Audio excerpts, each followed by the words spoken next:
नमस्कार साथियों, स्वागत है आप सभी का मेरे YouTube चैनल श्री एकेडमी पर।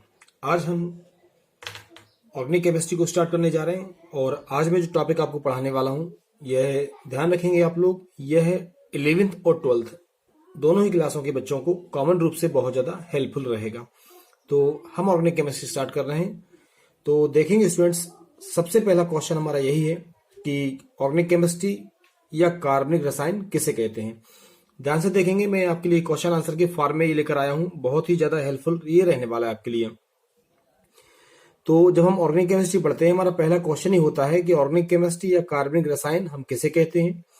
तो इसका आंसर देखेंगे, ये क्या है, साइंस की ब्रांच है, विज्ञान की वह शाखा, अच्छे से देखेंगे इसको, बाद में नोट भी कर लेंगे आप लोग। विज्ञान की वह शाखा जिसके अंतर्गत कार्बनिक यौगिकों का अध्ययन किया जाता है। हम ऑर्गेनिक केमिस्ट्री पढ़ रहे हैं। ऑर्गेनिक केमिस्ट्री में आप लोगों को ध्यान रखना है, क्या करेंगे हम कि जो ऑर्गेनिक कंपाउंड्स होते हैं, जो कार्बनिक यौगिक होते हैं, उनकी स्टडी हम करते हैं, उससे हम ऑर्गेनिक केमिस्ट्री या कार्बनिक रसायन कहते हैं।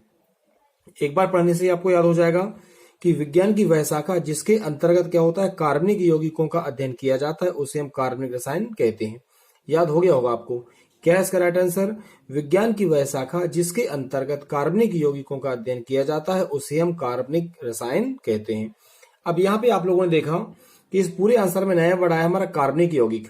ठीक है स्टूडेंट्स, तो हम पढ़ेंगे कार्बनिक यौगिक किसे कहते हैं। तो हमारा नेक्स्ट क्वेश्चन रहेगा कार्बनिक यौगिक किसे कहते हैं। ठीक है, आप ये पूरा बाद में स्क्रीनशॉट लेके नोट कर लीजिए, वीडियो को पॉज करके भी आप नोट कर सकते हैं।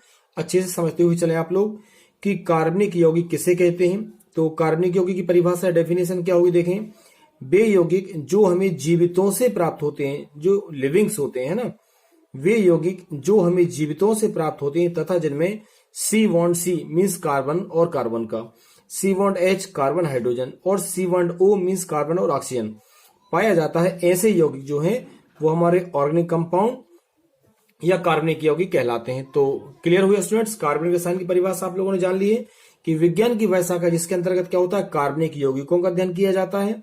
और कार्बनिक यौगिक क्या होते हैं, वे यौगिक जो हमें जीवितों से प्राप्त होते हैं। याद रखिएगा, ये कीवर्ड है आपके, जीवितों से प्राप्त होती है तथा जिनमें सी बॉन्ड सी मतलब कार्बन कार्बन का, कार्बन हाइड्रोजन का और कार्बन ऑक्सीजन का जो बॉन्ड है वो पाया जाता है।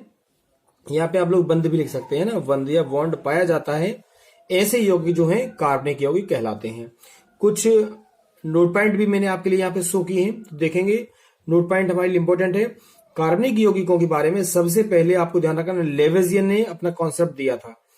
कार्बनिक यौगिकों के बारे में सबसे पहले लेवेजियन ने अपना कॉन्सेप्ट दिया था, अपनी अवधारणा प्रस्तुत की थी। इसी के साथ स्टूडेंट्स याद रखेंगे आप लोग कि जो पहला कार्बनिक यौगिक है, बहुत ध्यान से देखेंगे आप लोग, मोस्ट आईएमपी है ये। पहला जो ऑर्गेनिक कंपाउंड है, पहला जो कार्बनिक यौगिक है, ये वोहलर के द्वारा प्रयोगशाला में बनाया गया था। किसके द्वारा? वोहलर। याद रखिएगा, वोहलर के द्वारा प्रयोगशाला में बनाया गया। और साथ में याद रखेंगे कि ये जो पहला कार्बनिक यौगिक था जो कि प्रयोगशाला में बना था, उसका नाम था यूरिया। कौन सा था स्टूडेंट्स? यूरिया। याद रखेंगे। तो ये दोनों पॉइंट आपके लिए बहुत ज्यादा हेल्पफुल होने वाले हैं। कार्बनिक यौगिकों के बारे में सबसे पहले लेवेजियन ने बताया था, और जो पहला कार्बनिक यौगिक लेबोरेटरी में प्रयोगशाला में बना था उसका नाम था यूरिया। यूरिया का फार्मूला साथियों याद रखेंगे स्टूडेंट्स आप लोग बहुत अच्छे से, क्या होता है, NH2CONH2। साथ में फार्मूले भी आपको याद करते हुए चलना है। हो गया। तो हम लोग आज ऑर्गेनिक केमिस्ट्री को स्टार्ट करने जा रहे हैं। आप बेहतरीन तरीके से पढ़ते जाइए और इनको याद करते चलिए। मेरी कोशिश रहेगी कि आपको मैं तुरंत यहीं से याद करवाता हुआ चलूं। ओके, आगे बढ़ते हैं। अब हम देखेंगे कार्बनिक यौगिक। तो यहाँ पे मैंने क्लासिफिकेशन ऑफ ऑर्गेनिक कंपाउंड्स या कार्बनिक यौगिकों का वर्गीकरण हमने आपको करके दिखाया है। देखेंगे आप इसको कि कार्बनिक यौगिकों को हम दो भागों में बांटते हैं। एक होता है हमारा खुली श्रृंखला वाले कार्बनिक यौगिक, एक रहेगा बंद श्रृंखला वाले कार्बनिक यौगिक। ध्यान से देखेंगे आप लोग कौन कौन सा है। एक कार्बनिक यौगिक को हमने दो भागों में बांटा है, एक हमारा है खुली श्रृंखला वाले कार्बनिक यौगिक, एक हमारा है बंद श्रृंखला वाले कार्बनिक यौगिक। जो खुली श्रृंखला वाले कार्बनिक यौगिक होते हैं, इन्हें हम ओपन चेन कंपाउंड या फिर अचक्रीय भी बोलते हैं।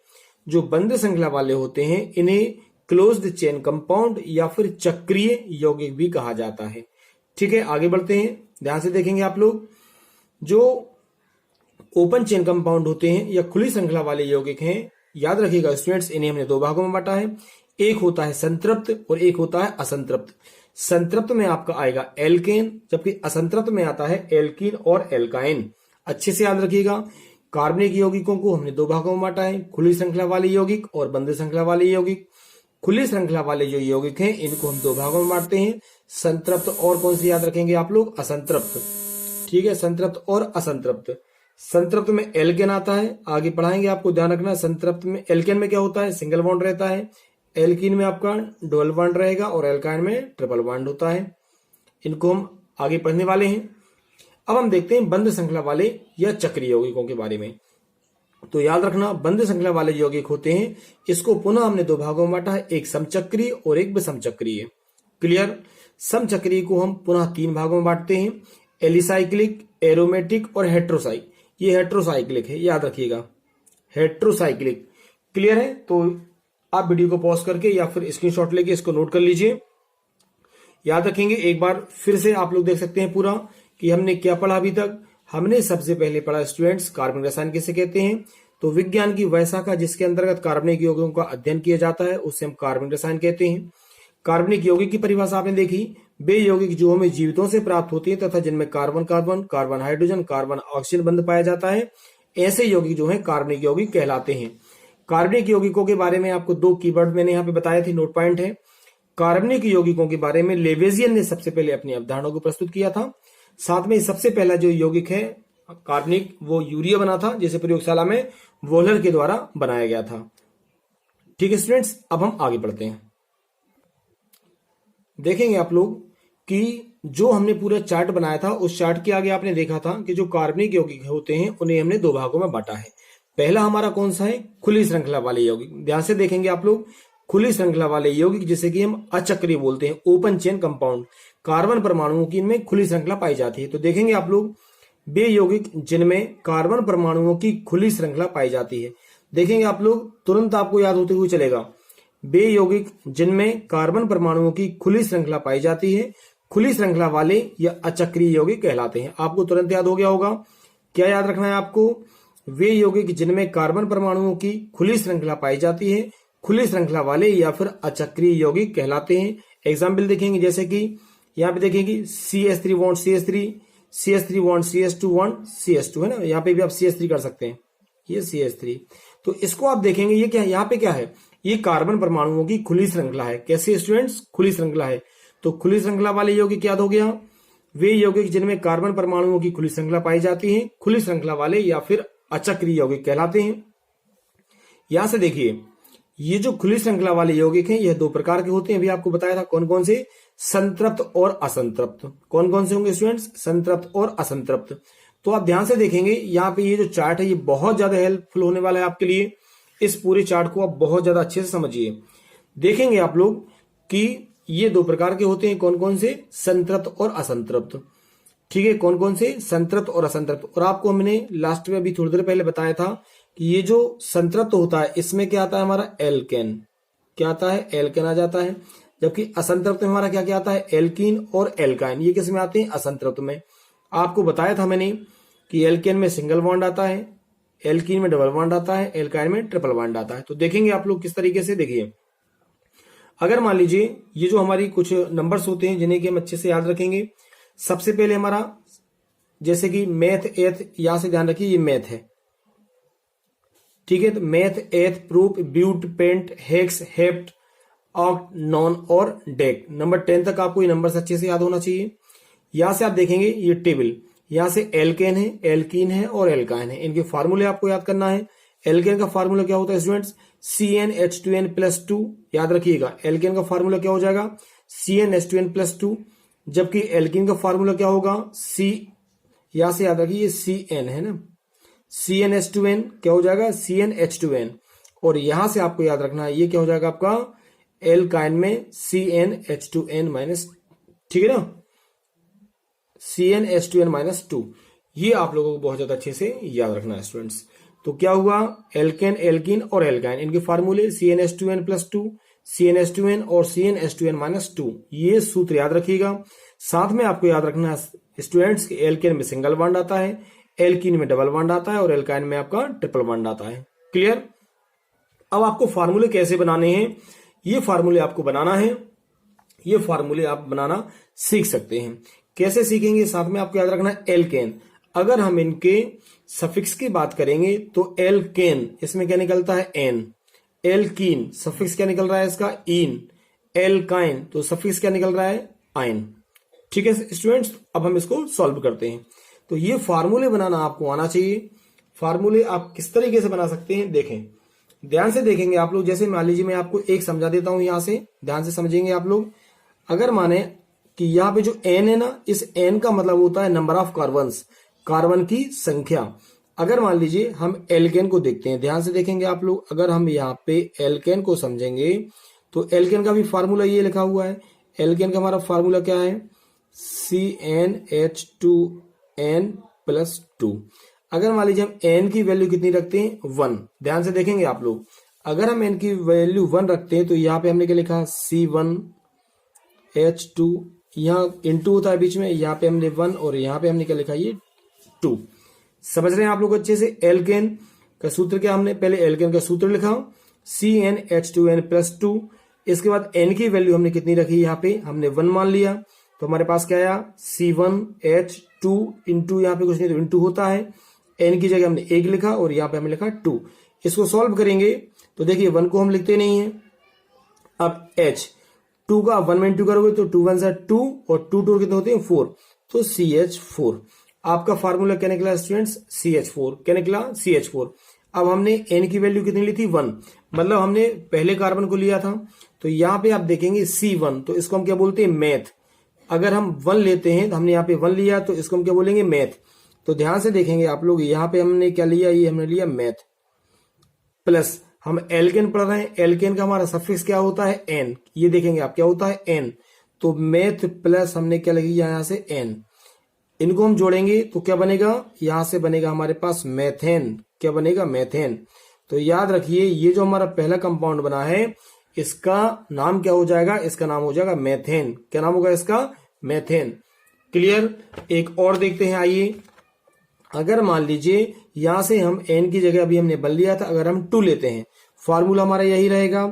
तो देखिए C2, ठीक है, फिर H2 हमें जो कि फॉर्मूला में दिया है 2, n की वैल्यू हम लेते हैं यहाँ पे 2 और +2 हमें फार्मूला में दिया हुआ है। इसको सॉल्व करिए आप लोग। तो ये C2 यहां से देखेंगे 2 2 जा 4 और 4 और 2 कितने होते हैं 6, तो C2H6 हमारे पास फार्मूला क्या बना C2H6। लेकिन ये फार्मूला कब बन रहा है, ये फार्मूला स्टूडेंट्स तब बना है जब हमने यहाँ पे कार्बन की वैल्यू 2 ली है। तो C2 की हम देखते हैं, C2 को हम क्या बोलते हैं एथ, क्या बोलते हैं एथ। तो यहां से आपको देखना है, यहां से हमने लिया एथ और प्लस एल्केन पढ़ रहे हैं, यहां से एन लेंगे तो एथ प्लस क्या हुआ हमारा एन बराबर, इसका नाम क्या हो जाएगा साथियों, इसका नाम हो जाएगा एथेन। ठीक है, इसका नाम हो जाएगा एथेन। तो C2H4 हमारा क्या हुआ एथेन। इस तरीके से आपको ये पूरी टेबल क्रिएट कर लेना है और आप इसको अच्छे से समझ सकते हैं। ये पूरा आपको अच्छे से बना के देखना है, ठीक है ना। तो अब यहां से देख सकते हैं आप लोग कि ये हमारा C1 क्या था मैथ, फॉर्मूले में पुटअप करेंगे तो CH4 नाम हो जाएगा इसका मैथेन। C2 इसका हुआ एथ, C2H4 निकलेगा, नाम हो जाएगा एथेन। इसी तरीके से आप इसको पूरा कंप्लीट कर लीजिए। ठीक है स्टूडेंट्स, इसको आप पूरा कंप्लीट कर लेंगे। Propane, butane, pentane, hexane, heptane, octane, नोनेन और ये डेकेन, इस तरीके से। इसी तरीके से आप क्या करेंगे साथियों, एल्कीन। तो एल्कीन का हमारा फार्मूला होता है CnH2n। आप इसमें भी पुटअप करेंगे, यहाँ पे फार्मूला ये लगाएंगे CnH2n, n की वैल्यू आप लोग 1 रखेंगे तो आपका क्या निकलेगा मेथीन। ठीक है, यहाँ पे हालांकि ध्यान रखिएगा इसका स्ट्रक्चर नहीं बनता है क्योंकि कार्बन की वैलेंसी कंप्लीट नहीं होती है।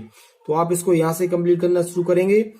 तो एथ जब आप क्या करेंगे इस तरीके से कि कार्बन की वैल्यू आप कितनी रखेंगे 2, इस वाले फार्मूले में। चलिए ये भी आपको मैं करके दिखा देता हूं। यहाँ से देखेंगे आप लोग कि हमारा ये वाला फार्मूला आपको ध्यान रखना है क्योंकि हमें एल्कीन पढ़ना है।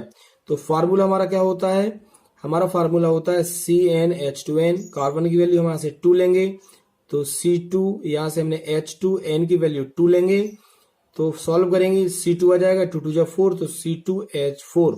अब 2 को हम क्या बोलते हैं एथ, 2 को हम क्या बोलते हैं एथ।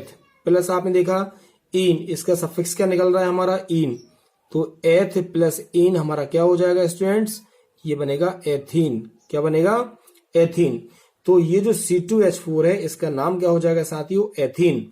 इसका नाम क्या हो गया, एथीन। इस तरीके से आप ये जो फार्मूले दिख रहे हैं, इन फार्मूले में आप 1 2 3 4 5 10 पुटअप करेंगे तो आपके ये फार्मूले निकल आएंगे। इसी तरीके से आपको क्या करना है, इसी तरीके से आप लोग क्या करेंगे, इसी तरीके से आप लोग एल्काइन में भी वैल्यू पुटअप करेंगे। क्लियर। एल्काइन का फार्मूला हमारा क्या होता है, CnH2n-2, CnH2n-2 हो जाएगा। तो इसी तरीके से आप इसको करेंगे तो एथाइन, प्रोपाइन, क्योंकि प्रो यहां से जोड़ेंगे और इसके साथ में इनका जो सफिक्स है आयन, क्या होता है, आयन। तो जैसे मेथ प्लस आयन मेथाइन, एथ plus ion ethyne, pro plus ion propyne. तो propyne, butyne, pentyne, hexyne, heptyne, आप इनको पूरे को अच्छे से समझ सकते हैं। समझ में आ रहा है स्टूडेंट्स आपको? और अगर आपको कुछ समझ में नहीं आता तो आप मुझे कमेंट करके जरूर बताइए। इसी के साथ में आप लोग एल्किल भी पढ़ सकते हैं। एल्किल का हमारा फार्मूला होता है CnH2n+1। ध्यान रखिएगा क्या होगा, CnH2n+1। तो यहां से आपको ध्यान रखना है इसका जो सफिक्स है वो है इल। क्या है, इल। तो meth plus yl methyl, eth plus yl ethyl, pro plus yl propyl, but plus yl butyl, pentyl, hexyl, heptyl. इस तरीके से आप इसको भी कंप्लीट करेंगे। यहाँ पे अगर आप एन की वैल्यू 1 रखेंगे, इसको सॉल्व करेंगे तो फार्मूला निकलेगा CH3। CH3 क्योंकि हमने यहाँ पे 1 रखा है तो इसे बोलेंगे मेथ और इल, तो मेथिल। इसलिए इसका नाम क्या हो जाएगा, इसका नाम हो जाएगा मेथिल, इसका नाम हो जाएगा एथिल। क्लियर है? आप इसको बहुत ही ज्यादा अच्छे से कंप्लीट कीजिए। चलिए अब यहां से आप देखेंगे हम लोग पढ़ रहे हैं कार्बनिक यौगिकों के बारे में। तो कार्बनिक यौगिकों में आपको क्या याद रखना है, आप याद रखेंगे स्टूडेंट्स कि कार्बनिक यौगिक जो होता है वो 2 भागों से मिलकर बनता है। एक होता है हमारा एल्किल समूह और एक होता है हमारा क्रियात्मक समूह। ठीक है, एल्किल ग्रुप और फंक्शनल ग्रुप। अब एल्किल ग्रुप जो आपने अभी पढ़ा, ठीक है ना, अभी आपने जो देखा था इसे हम बोलते हैं एल्किल ग्रुप। क्या बोलते हैं, एल्किल ग्रुप। एल्किल ग्रुप को हम R से शो करते हैं। किससे शो करेंगे स्टूडेंट्स, R से। ठीक है, तो यहां से आप देख सकते हैं कि हमारा जो कार्बनिक यौगिक हम लोग पढ़ रहे हैं एल्किल समूह और क्रियात्मक समूह से मिलकर बना है। एल्किल समूह को हम दर्शाते हैं R से। यहाँ पे लिखा हुआ है भौतिक और रासायनिक। यहां से आपको ध्यान रखना है कि किसी भी कार्बनिक यौगिक, अच्छे समझिए इसको, किसी भी कार्बनिक यौगिक के जो भौतिक गुण होते हैं उनको एल्किल समूह दर्शाता है, जबकि किसी भी कार्बनिक यौगिक के जो रासायनिक गुण हैं उनके बारे में हमें जानकारी कौन देता है साथियों, उनके बारे में हमें जानकारी देता है क्रियात्मक समूह। कौन देगा, क्रियात्मक समूह। अब आप देखिएगा क्वेश्चन हमारा क्रियात्मक समूह किसे कहते हैं, बहुत ध्यान से पढ़िएगा। यहां से हमारी ऑर्गेनिक केमिस्ट्री स्टार्ट होती है, ये जानना बहुत जरूरी है हमें कि फंक्शनल ग्रुप या क्रियात्मक समूह क्या होता है। तो याद रखेंगे किसी कार्बनिक यौगिक में उपस्थित, समझना, किसी भी कार्बनिक यौगिक में उपस्थित कोई परमाणु या परमाणुओं का समूह उस यौगिक के रासायनिक गुणों को निर्धारित करता है। अभी आपको यहाँ पे मैंने यहाँ देख सकते हैं, आप लोग बताया था आपको कि कार्बनिक यौगिक क्या है, यह रासायनिक गुणों को निर्धारित करता है। परिभाषा भी आपने देखी। परिभाषा क्या है हमारी, किसी कार्बनिक यौगिक में उपस्थित कोई भी परमाणु या परमाणुओं का समूह जो उस यौगिक के क्या करेगा, रासायनिक गुणों को निर्धारित करेगा। किसको निर्धारित करेगा, रासायनिक गुणों को निर्धारित करता है, उसे हम क्या बोलते हैं, उसे हम क्रियात्मक समूह कहते हैं। तो क्रियात्मक समूह की परिभाषा क्या होगी स्टूडेंट्स, क्रियात्मक समूह में आपको याद रखना है किसी भी कार्बनिक यौगिक में उपस्थित कोई परमाणु या परमाणुओं का समूह जो उस यौगिक के रासायनिक गुणों को निर्धारित करता है, उसे हम क्रियात्मक समूह कहते हैं। आगे देखेंगे आप लोग, ठीक है। अर्थात परिभाषा और क्या हो जाएगी कि किसी यौगिक की पहचान उसके क्रियात्मक समूह से होती है। किसी भी यौगिक की जो पहचान है वो उसके क्रियात्मक समूह से होती है। ठीक है, प्रमुख क्रियात्मक समूह निम्नलिखित है। अब हम आपको बताते हैं कि कुछ क्रियात्मक समूह के बारे में। तो कुछ क्रियात्मक समूह हमारे कौन कौन से हैं आप देखेंगे और इनको अच्छे से याद करके रखिएगा आप लोग। जैसे हमारा बॉन्ड OH, तो ये हमारा क्रियात्मक समूह है एल्कोहल। कौन सा, एल्कोहल। जब इनके IUPAC नाम बनाते हैं तो इसके सफिक्स में हम लोग ऑल जोड़ते हैं, OL। अभी केवल आप ये नाम याद कर सकते हैं। तो OH हमारा क्या है स्टूडेंट्स, एल्कोहल है। दोनों तरफ बॉन्ड है ऑक्सीजन के, तो इसे हम क्या बोलेंगे, ईथर। CO हमारा कीटोन, CHO एल्डिहाइड। ये बॉन्ड COOH है, कार्बोक्सिलिक समूह है, कार्बोक्सिलिक एसिड जिसे कहते हैं। Bond NH2 amine, CN cyanide, NC isocyanide, COOR ester, NO2 nitro nitrite, ONO nitrite और COX मीन्स एसिड हैलाइड। तो आप इसको नोट कर लीजिए और इनको आप सबसे पहले क्या करेंगे, बहुत ज्यादा अच्छे से याद कर लीजिए, ठीक है ना। OH हमारा alcohol, ether, ketone, aldehyde, carboxylic समूह, NH2 amine, CN cyanide, NC isocyanide, COOR ester, NO2 आपका नाइट्रो, ONO नाइट्राइट और COX means acid halide. Okay students, तो आज हमने ये ऑर्गेनिक केमिस्ट्री को स्टार्ट किया है यहाँ से। आई होप कि आपको सब कुछ बहुत ज्यादा अच्छे से क्लियर हो रहा होगा। फिर भी यदि आपको कोई डाउट होता है मुझे कमेंट बॉक्स में मैसेज करके जरूर बताइए। आप लोग जिन स्टूडेंट्स ने मेरे चैनल को सब्सक्राइब नहीं किया है अभी तक, वो चैनल को जरूर सब्सक्राइब कीजिए। आपकी 11th और 12th की टोटल केमिस्ट्री में बहुत इजीली कराने वाला हूं। Okay, thank you.